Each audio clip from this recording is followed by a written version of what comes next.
नमस्कार और da Vinci की सोच के रहस्यों को उजागर करने वाले इस सफर में आपका बहुत बहुत स्वागत है। क्या आप जानते हैं कि लियोनार्डो दा विंची की 500 साल पुरानी एक नोटबुक की कीमत आज 4,400 करोड़ रुपए है? जी हाँ, और इसे बिल गेट्स ने खरीदा था। लेकिन सवाल यह है कि आखिर एक नोटबुक में ऐसा था क्या? तो चलिए इसमें गहराई से उतरते हैं। आज हम इन 5 हिस्सों में दा विंची के दिमाग के रहस्यों को समझेंगे और जानेंगे कि हम भी उनकी तरह कैसे सोच सकते हैं। सबसे पहले चलिए ये समझते हैं कि दा विंची की सोच इतनी असाधारण और कह सकते हैं कि भविष्य को देखने वाली क्यों थी। दा विंची एक पॉलीमैथ थे। अब ये शब्द उस इंसान के लिए इस्तेमाल होता है जो हर फील्ड का बादशाह हो। वो सिर्फ एक पेंटर या वैज्ञानिक नहीं थे, वो हर चीज के मास्टर थे और यही उनकी सबसे बड़ी ताकत थी। आपको जानकर हैरानी होगी, दुनिया के पहले सफल हेलीकॉप्टर से लगभग 450 साल पहले ही विंची ने न सिर्फ इसके बारे में सोचा था, बल्कि इसका पूरा नक्शा भी तैयार कर लिया था कि ये उड़ेगा कैसे और काम कैसे करेगा। और सिर्फ हेलीकॉप्टर ही नहीं, उनका ये कछुए जैसा दिखने वाला लड़ाकू वाहन देखिए। इसके चारों तरफ तोपें लगी थीं और यही डिजाइन सैकड़ों साल बाद पहले आधुनिक टैंक का आधार बना। उनकी कल्पना इतनी शक्तिशाली थी कि वो एक पूरे शहर को ऊपर से इमेजिन कर सकते थे। सोचिए, उस जमाने में जब कोई ऊंची इमारत, ड्रोन या हवाई जहाज नहीं था, तब किसी शहर को इतनी ऊंचाई से इमेजिन कर लेना कितना अविश्वसनीय है। तो सवाल ये उठता है कि विंची चीजों को आखिर देखते कैसे थे? उन्हें वो सब कैसे दिखाई देता था जो किसी और को नहीं दिखता था? इसका एक राज है। विंची का रहस्य उनके इस 3 चरणीय सूत्र में छिपा था। पहला स्टेप, विवरण लिखें, यानी किसी भी चीज का हर छोटा बड़ा भौतिक विवरण लिखो।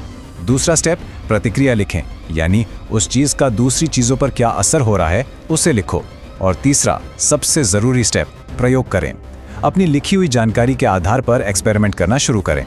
जब आप किसी चीज का इतना गहरा विश्लेषण करते हैं तो आपका दिमाग अपने आप ही समाधान खोजने लगता है। अब हम विंची की सबसे दिलचस्प और शक्तिशाली थ्योरी पर आते हैं, इंटरकनेक्टेडनेस, यानी हर चीज का एक दूसरे से जुड़ा होना। उनका मानना था कि इस ब्रह्मांड में हर चीज बड़ी खूबसूरती से एक दूसरे से जुड़ी है, बस देखने वाली नजर चाहिए। वो कभी भी विषयों को अलग अलग नहीं देखते थे।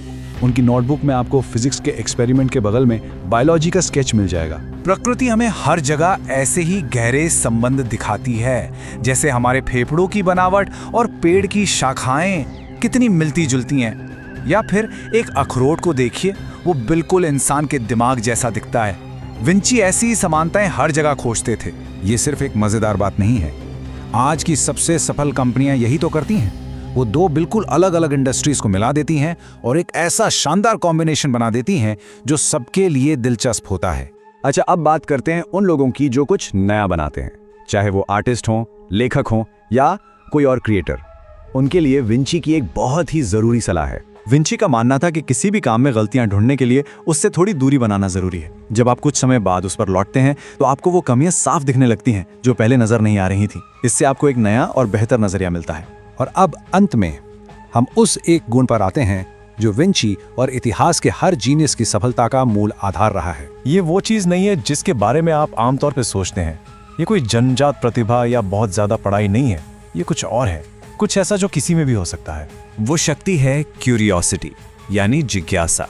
हर चीज के पीछे का कारण जानने की जिद, ये जानने की तलब कि आसमान नीला क्यों है या पक्षी हवा में कैसे उड़ पाते हैं। यही वो आग है जो आपको आगे बढ़ाती है। जब आपके अंदर ये जिज्ञासा होती है तो आपको मोटिवेशन की जरूरत नहीं पड़ती। जिज्ञासा आपको एक्शन लेने पर मजबूर करती है। आप जवाब ढूंढने के लिए या तो पढ़ते हैं या सीखते हैं या फिर एक्सपेरिमेंट करते हैं। इस सवाल पर सोचिएगा, क्योंकि आपकी महानता का रास्ता, आपकी सबसे बड़ी खोज का रास्ता हो सकता है इसी एक सवाल के जवाब में छुपा हो।